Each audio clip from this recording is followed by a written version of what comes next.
नमस्कार दोस्तों, मेरा नाम है रवि और आप देख रहे हैं द खबर वाला। लंदन में सोमवार को इंडियन हाई कमीशन बिल्डिंग के सामने खालिस्तानियों ने विरोध प्रदर्शन किया। इस दौरान भारतीय ध्वज का अपमान करने की भी कोशिश की गई, जिसकी रक्षा करने के लिए भारतीय छात्र सत्यम सुराणा बेखौफ होकर भीड़ में घुस गए। सत्यम ने कहा कि उन्होंने कभी भी भारतीय ध्वज को इस तरह से अपमानित होते नहीं देखा।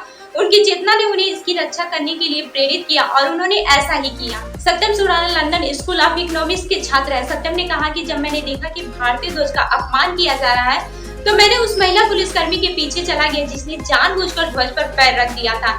मैंने ध्वज उठाया और मैं वहां से चला गया। इस घटना को देख सत्यम ने कहा कि मेरी अंतरात्मा यह देखकर स्तब्ध थी कि ऐसा कैसे हो सकता है। मुझसे यह सब देखा नहीं गया और मैंने वहां जाकर ध्वज को अपमानित होने से बचाया।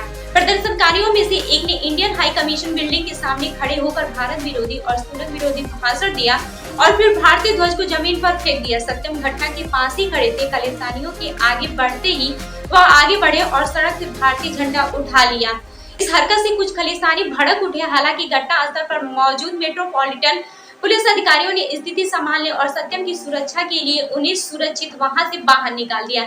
सत्यम का वीडियो भी वायरल हो रहा है जिसमें वह जमीन से भारतीय ध्वज उठाते दिख रहे हैं। इसे यूके सरकार के पूर्व सलाहकार कालिन ब्यूम ने अपने एक्स हैंडल पर पोस्ट किया है। सत्यम ने बताया कि मैंने देखा कि कुछ लोग अपने पैरों से राष्ट्रीय ध्वज लेकर घूम रहे थे, इसलिए मैं वहीं रुक गया और पूरे विरोध को देख रहा था। उन्होंने कहा कि कुछ देर बाद ही कुछ लोगों का हाथ में झंडा लेकर भारतीय उच्च योग की तरफ बढ़े और समूह ने झंडे को जमीन पर रखकर उसका अपमान करना शुरू कर दिया।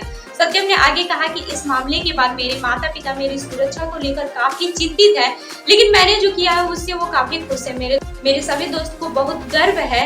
मैं उन्हें बता रहा हूँ कि मैंने एक भारतीय नागरिक के रूप में अपना कर्तव्य निभाया है। मैंने वही किया है जो मेरी अंतरात्मा ने मुझसे करने के लिए कहा। जब वह मुझे देश की सेवा करने का मौका मिलेगा तो मैं कभी भी पीछे नहीं हटूंगा। तो इस खबर पर क्या है आपकी राय, हमें जरूर बताइएगा। तब तक के लिए जुड़े रहिए हमारे साथ। धन्यवाद।